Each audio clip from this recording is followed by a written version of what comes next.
क्या आप भोजपुरी जानते हैं? क्या आप भोजपुरी समझते हैं?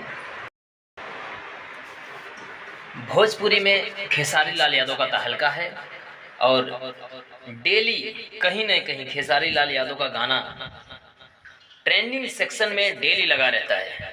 भोजपुरी के एक अलग बादशाह कहने वाले, सुपरस्टार कहने वाले खेसारी लाल यादव ने बहुत ही अच्छा गाना उनका ट्रेंडिंग कर रहा है। सेंट वाला गाना, ऐसे ऐसे कई गाने हैं ट्रेंडिंग कर रहा है। लेकिन कुछ लोगों को ऐसा लगता है कि खेसारी बड़ा अलग है, उनसे बहुत अलग है। अगर भोजपुरी समझने वाले आप हैं या भोजपुरी जानने वाले आप हैं तो मेरे चैनल को सब्सक्राइब कर लीजिए, शेयर कर लीजिए। आज मैंने वीडियो देखा है मगहिया जवान का। मगहिया जवान ने खेसारी लाल यादव के सपोर्ट में बोला है कि लोगों को नहीं दिखता है खेसारी लाल यादव कर क्या रहा है, लोगों को नहीं दिखता है खेसारी लाल यादव है क्या, लोगों को नहीं समझ में आता है खेसारी लाल यादव करता क्या है। बस एक ही बात समझ में आता है, खेसारी लाल यादव गलत है। लेकिन नहीं, ऐसा नहीं है। लोग जाति पात के नजरिया से देखते हैं, उनको लगता है कि गलत है। लेकिन आज भोजपुरी को एक बड़ा वहदा देने वाला, भोजपुरी को आगे बढ़ाने वाला, भोजपुरी को एक ऊंचा स्तर पे ले जाने वाला कौन है? खेसारी लाल यादव।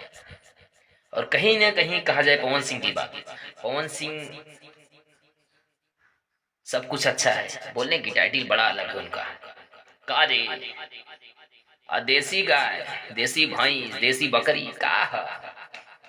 और भोजपुरी में देखिए, अगर भोजपुरी मानी जाती है तो बोलने वाले से, बात को समझने वाले से। भोजपुरी एक मीठी बाड़ी जैसी लगती है, उसको सुनने वाले के लिए भोजपुरी अच्छा लगता है। भोजपुरी में कहीं नहीं है कारे कितना आइल बड़े सर तो नन्नी के बोलौले सर, ये सब भोजपुरी में नहीं है। लेकिन कहीं ना कहीं हमारे बड़े भैया पवन सिंह जी इस वर्ड का उपयोग करके भोजपुरी को बदनाम करने में लगे हैं। और कहीं ना, चाहे दारू पी के गाते हो, चाहे कुछ अनुपमा यादव ने बोली भैया तो दारू पी के बोल दिए हमको देसी गाय, एक जाति को लेकर नहीं, एक लड़की होने के नाते, एक महिला होने के नाते उनका विरोध किया जा रहा है और होता रहेगा ऐसे लोगों पर। आप चाहते हैं तो सपोर्ट करना चाहते हैं मेरे चैनल को सब्सक्राइब करिए, शेयर करिए, लाइक करिए। मैं हूं बॉबी राकेश, बॉबी राकेश ऑफिशियल चैनल से आप सबका स्वागत करता हूं। और भोजपुरी की कुछ ऐसी खबरें जानने के लिए मेरे चैनल को सब्सक्राइब कर लीजिए। आज मैं सलूट करता हूं मगहिया जवान को। मगहिया जवान ने जो सत्य बात बोली है, सत्य बोलने से मैं सलूट करता हूं उस भाई साहब। अगर सोशल मीडिया पे रहना है, सत्य सत्य बोलना है। जय हिंद, जय भारत।